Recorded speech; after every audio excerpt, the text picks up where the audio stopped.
Okay, so that's the life insurance example. The health insurance also works with really a formula.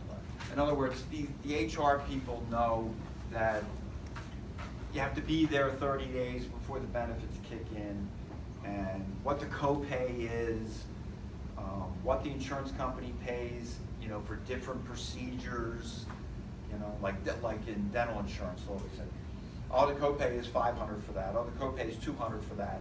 Oh, there's no copay for cleaning.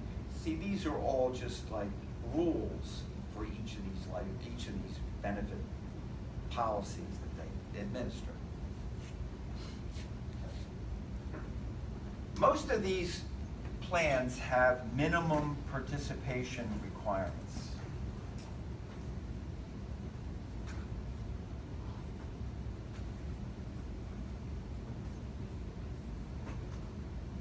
Now, if the plan is non-contributory, that is, if the employer pays the whole premium, like it often does with group life insurance, then 100% have to be covered.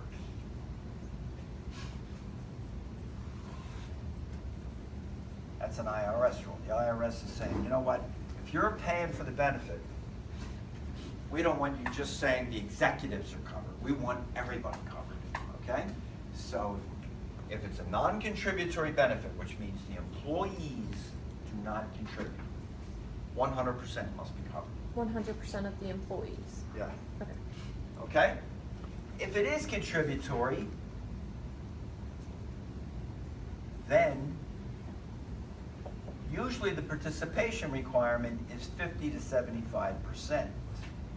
That is the insurance company that's offering, say, health insurance, right? Offering health insurance. They will say to the company, we're going to offer this health insurance plan to all your employees, but we need at least 50 to 75% of them to say yes. We want to make sure that we get at least 50 to 75%. Why would they do that? What are they concerned about? Because they're basically reducing their, the cost of what's going on. So I wonder if they get it more up to 75 or 90% if their premiums are reduced because there's more people. You mean for the employer? Yeah. It's possible, but what the health insurer is concerned about is adverse selection, right? The health insurer doesn't want to be in a situation where the young, healthy people say, I'm not buying it. And the only ones who buy it are the people in their 50s and 60s. That's adverse selection, right? That gives the employer a very bad group. Because there's going to be a lot of claims coming from that group. It doesn't give them what they need, right? They need the law of large numbers, predictable, generally normal distribution. Generally at a bell curve. They get that if they get the 50 to 75%. So that's the reason there's minimum participation requirements, okay? Okay, we have a third-party sharing of costs in the group model.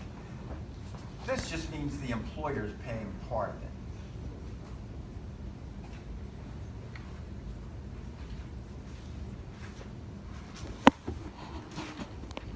Usually the employer. Okay, like with health insurance in the United States, across the country, generally employers have been paying about 70% of the cost of the health insurance. And they ask the employees to pay the other 30%. Generally, I mean, it varies by employer, but that seems to be the average. Okay, so you get a subsidized premium if you're working there. You're paying 30, and it hurts. It's painful, but it's better than 100, right? So you get some third-party sharing of the cost. The employer often shares the cost. Okay. Okay. Simple and efficient administration. It's a big picture. Simple and efficient administration.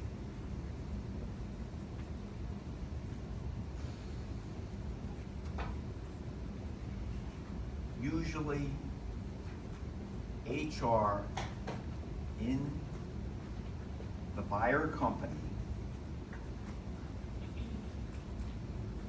keeps all the records.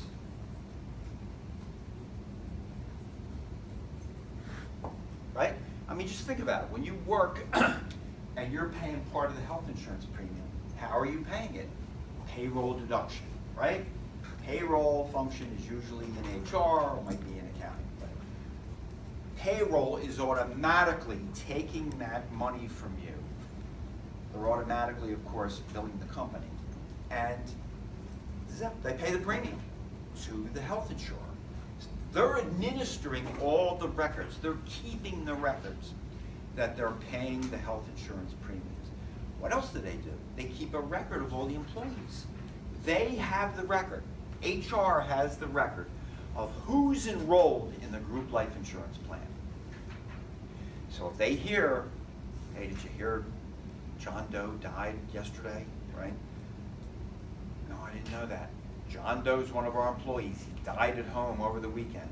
Well, HR knows to notify the insurance company, hey, one of our group insureds died, and we need to gather the paperwork. What does HR do? They check who did John Doe list as beneficiary. And they tell the insurance company who the beneficiary is. They usually email them the form, and the insurance company prepares the check to the beneficiary, and usually often sends it to the employer to distribute to the beneficiary, quite often. So HR is administering a lot of these records, okay? Administering a lot of these. And what does that do? That reduces the expense, because the insurance company doesn't have to recover that expense, okay? Isn't it against the law now? It didn't used to be that the insurance company cannot give specific information about the employee's health as regards to like what kind of illnesses or claims they've had, because insurance companies were like deciding whether to keep people or not because they would have a certain amount of claims. I think it's illegal now. Oh yeah, the HIPAA law. Yeah. Yeah, Well, HIPAA. the HIPAA law is huge. It has covers all kinds of things. Right. But I mean, insurance companies just share that with employers. Yeah, And Who's like, having the claims? then? yeah, and they were like, wow, you know, this family's like got all these problems. I don't know if we can keep them on. Yeah, You yeah. know? Yeah, you know, that may have happened, and you're right, that is not legal now. So the health insurers will not share that information. If you're an employer now, and you say, listen, how many cancer claims do we have in our employee base? They'll tell you that. They'll tell you how many cancers you have, but they won't tell you who has them. You're exactly right. Maybe they did in the old days, but they won't tell you who now, okay? Dan?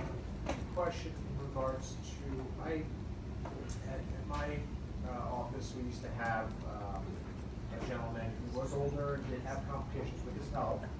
And the reason I'm asking is because he died after he retired from the company, but he retired from the company in regards to complications with his health. So how does the company then deal with its, you know, say he was in the company's insurance group, you said, you know, the flow of persons in and out, and you retired, you generally leave the group. What if you're leaving the company because Of your health. of your health? Well, the key there is whether you're still employed, okay? So you can go out on a medical leave and say you tell the employer, listen, I'm going to be coming back as soon as I beat this thing. So you go out on a medical leave and you retain your status as an employee. In that event, you'll keep your benefits, you're just not getting paid every week. And then if you die while you're out, they're going to pay you as an employee because you still have the status of an employee. So that's if you're on a That's medical. That's right. But if you terminate employment, and many health plans now require non-active employees must terminate 60 days after they leave, after they become non-active, it's called. They must be officially terminated on the books. Then you go into a status of You're not going to get that benefit unless you decided to continue it on your own, like Cobra. Excellent question. Okay, so these are good features of group benefits, and they're part of the reason that they're so popular. I mean, this is how a large number of benefits are delivered in the United States. They're delivered on the group model basis, and there's lots of opportunity. Like if you're majoring in human resources, this is where it happens. It happens in human resources. All right, so let's talk about eligibility requirements, because there are eligibility requirements. Okay, the first is you must be full-time. Now there's exceptions to this, but usually you have to be a full-time employee. Does anybody know any companies that will offer benefits to part-timers? Starbucks is one, right? Costco, Kevin said, I didn't know that. That's it. UPS, that's one. Yep. These are tremendous benefits to offer. But most other companies are looking for full-timers before they offer benefits, okay? Usually there's a waiting period, okay, and it's at least 30 days. I mean, I've seen more. I have a friend who just took a full-time job, and they said, oh yeah, we have medical insurance, 90-day waiting period. 90 days? Well, that usually coincides with your probationary period as well. Yeah. You think so? Most Yeah. probationary periods are about 9 days. Well, I've seen I think Dan's right, most are 90, but I've never seen 90 for benefits. What they're trying to do is they're trying to encourage you, if you're married, to go on your spouse's plan. See, benefits cost companies money. They'd rather you went elsewhere. I can guarantee you that, okay? So, but anyway, the waiting period, the least is usually 30 days. You must apply for the insurance, that is, you must sign up for these benefits during the eligibility period. Must sign up during eligibility period. So, when you get hired by a company and you go down and you meet HR and they say, here's our benefits. If you want our health, fill this out. If you want the life, sign this. If you want the 401k, the whole thing, they give you all this paperwork to fill out. Okay. They will tell you we have to have it back in 15 days, 20 days, 30 days. That's the eligibility period. You must sign up with them. You must give that to them within this eligibility period, or you've got to wait until the next open enrollment. Right? Why do they do that? Why do they say you're limited to the eligibility period? Tashara? So that something will come up and then you decide that you want to get on the insurance. That's exactly right. You say no, I think I told you my brother never would buy the health insurance. And then you're working there a month or two and all of a sudden the doctor tells you, uh-oh, you've got Mogo Oncogogo and you're going to be out of here in about 6 months, right? Now what do you do? Oh my God, I got to get health insurance. You get down to HR. Hey, did you get that paperwork? Wait, I sent it in the interoffice mail, right? So now they say to you, oh geez, bad luck. No, you're not covered for our benefits until the next open enrollment period. By the way, big change here, Obamacare. You get this diagnosis, you say, uh-oh, I need health insurance. Can you call Obamacare, say I want it? Yes, you can. It's like your house is on fire. This is what we sort of in the field feel. Your house is on fire, you don't have homeowners insurance, you're like, oh, I think I'll call up and get homeowners. Right? That's a fundamental flaw of the way the original law was written. It can be fixed, but that's one thing that's got to be changed, okay? Because that's what this is aimed at, see? Just like Tashara said. They don't want somebody really adversely selecting against them. They want everybody in the pool at the same time, and a couple people are going to get sick. They don't want someone getting sick and then jumping into the